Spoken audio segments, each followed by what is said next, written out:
सुबह Janvi adventure spot पहुंची। इतने अमेजिंग स्टंट थे जिसे देखकर जानवी खुश हो गई। अब जनाब को कैसे यह बुलाऊं? जानवी मन ही मन सोचने लगी। फिर खुश होते हुए उसने कहा, आइडिया। रेहान आराम से सो रहा था, तभी उसका फ़ोन बजा। चद्दर के नीचे से हाथ निकालकर उसने फ़ोन लिया और उसको उठाया। हेलो रेहान। जानवी की चीख सुनकर रेहान झट से खड़ा हुआ। क्या हुआ जानवी? रेहान ने घबराते हुए कहा, लेकिन फ़ोन कट हो चुका। रेहान जल्दी से उठा और एडवेंचर स्पॉट पर आया और इधर उधर जानवी को ढूंढने लगा। जानवी! रेहान जोर से चिल्लाया। रेहान! जानवी जोर से चिल्लाई। रेहान ने ऊपर देखा तो जानवी बहुत दूर एक रस्सी पर लटकी हुई। रेहान प्लीज़ मुझे नीचे उतारो, बहुत डर लग रहा है। यह सुनकर रेहान ने कहा, तो किसने कहा था यहाँ आने के लिए? मना किया था ना तुम्हें? फिर रेहान ने गाइड से कहा, भैया मैडम को नीचे उतारिए। यह सुनकर गाइड ने कहा, सॉरी सर, स्टंट खत्म करना पड़ेगा। ये रस्सी तभी नीचे आ सकती है, ऐसे ही सिस्टम है। तेरी सिस्टम की तो अब क्या करूँ मैं? सर आपको दूसरी रस्सी से मैडम के पास जाना होगा, शायद उसका डर कम हो जाए। पागल हो गए हो क्या? मैं नहीं जाऊंगा। डरिए मत सर, कड़क सेफ्टी है। डरता कौन है? वो तो रेहान प्लीज़ कुछ करो, जानवी जोर से चिल्लाई। अबे रुक जा, आ रहा हूँ मैं, रेहान ने डरते हुए कहा। वहाँ खड़े लोग तमाशा देखने लगे। यह देख रेहान ने मन ही मन कहा, इज्जत का सवाल है बेटा, जाना ही पड़ेगा।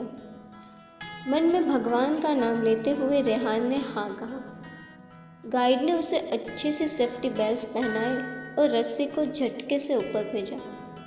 रेहान रॉकेट की तरह तेजी से सीधा आसमान की ऊंचाइयों पर पहुंचा। रेहान की चीख निकल गई, उसकी आंखें खुल ही नहीं रही थी। जानवी ने रेहान का हाथ पकड़ा। मुझे तो यकीन नहीं हो रहा है कि मेरा रेहान एडवेंचर स्पॉट में मेरे साथ स्टंट कर रहा है, जानवी ने खुश होते हुए कहा। रेहान ने झट से अपनी आंखें खोली। तुम ठीक हो? हाँ मैं ठीक हूँ। तो फ़ोन कॉल और ये सब नाटक था? नाटक? हाँ, नहीं करती तो तुम इस वक्त मेरे साथ कैसे होते? जानवी ये क्या पागलपन है?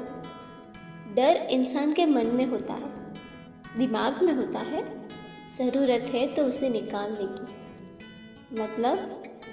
मतलब ये कि जिससे डर है उसका सामना करो, डर अपने आप भाग जाएगा। हम इंसान पता है क्या करते हैं? जिससे डर है उसकी तरफ देखते तक नहीं, इसलिए डर हमको और डराता है, समझे? तुम साइकोलॉजिस्ट लोगों की बातें पल्ले नहीं पड़ती। इससे पहले कि मुझे यहीं अटैक आ जाए, गाइड को बोलो रस्सी नीचे उतारे। रस्सी तो अब तभी नीचे आएगी जब ये स्टंट खत्म होगा। ठीक है फिर, विधवा बनने के लिए तैयार हो जाओ। कुछ नहीं होगा, डर का सामना करो रेहान, मेरे हाथ को पकड़ लो, यकीन मानो मैं हूँ ना।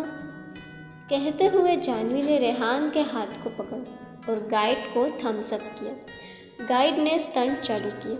रस्सी नीचे आती, फिर ज़ोर से ऊपर जाती। एक दो बार रेहान को बहुत ही डर लगा, लेकिन फिर धीरे धीरे उसे मज़ा आने लगा। रेहान, ज़िंदगी के इस एडवेंचर का खुल कर मज़ा लो, भूल जाओ सब कुछ और इस पल में खो जाओ, जानवी ने ज़ोर से चिल्लाते हुए कहा। रेहान मुस्कुराया और हाँ में अपना सिर हिलाया। रेहान का एक हाथ जानवी के हाथ में था और दूसरे हाथ को फैलाते हुए रेहान इस पल का आनंद लेने लगा। वहाँ से दोनों दूसरे स्टंट की तरफ आए, जिसमें दोनों पैराशूट में उड़े। वहाँ से पूरा नैनीताल दिख रहा था। वाओ, कितना खूबसूरत नज़ारा है, जानवी ने कहा। रेहान बस अपनी जानवी को देखे जा रहा है। जानवी को देखते हुए रेहान ने मुस्कुराते हुए मन ही मन कहा, जानवी को घुमाने का आइडिया काम कर गया। न जाने कितने दिनों बाद मुझे मेरी पुरानी जानवी मिली है। रेहान कहाँ खोए हुए हो? जानवी की आवाज़ से रेहान की तंद्रा टूटी। कहीं नहीं। रेहान जानवी के करीब आया और पीछे से अपनी बाहों में भर लिया। ये पोज पुराना हो गया, चलो ना टाइटैनिक वाला पोज देते हैं, जानवी ने कहा। दोनों ने अपने हाथों को फैला दिया और हवाओं को महसूस करने लगे। शाम को दोनों एडवेंचर स्पॉट से होटल आए। रेहान को बार बार अननोन नंबर से फ़ोन आ रहे थे।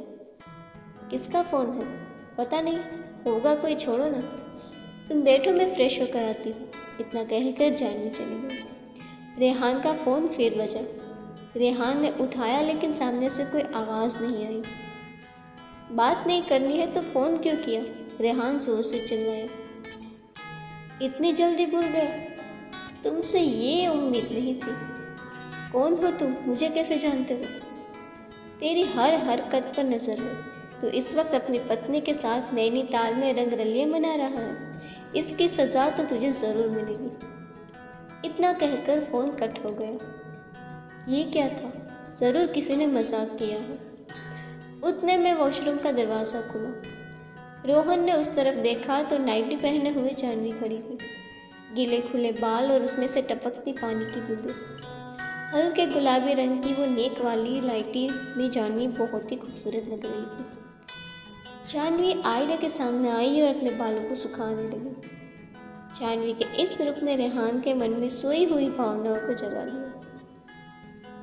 रेहान जानवी के पास आया और पीछे से जानवी को अपनी बाहों में कर लिया।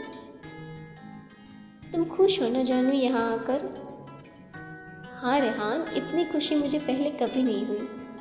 रेहान ने मुस्कुराते हुए जानवी के बालों को साइड में किया। क्या कर रहे हो रेहान?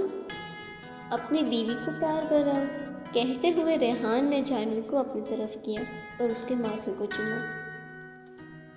आज कुछ मत बोलो, बड़े इंतज़ार के बाद आज ये पल नसीब हुआ है। आज मुझे मत रोको जानवी, आज मैं तुझ में खो जाना चाहता हूँ। आज इस पल में सिर्फ रेहान और जानवी हो गए और कोई नहीं। उतने में फ़ोन बजा।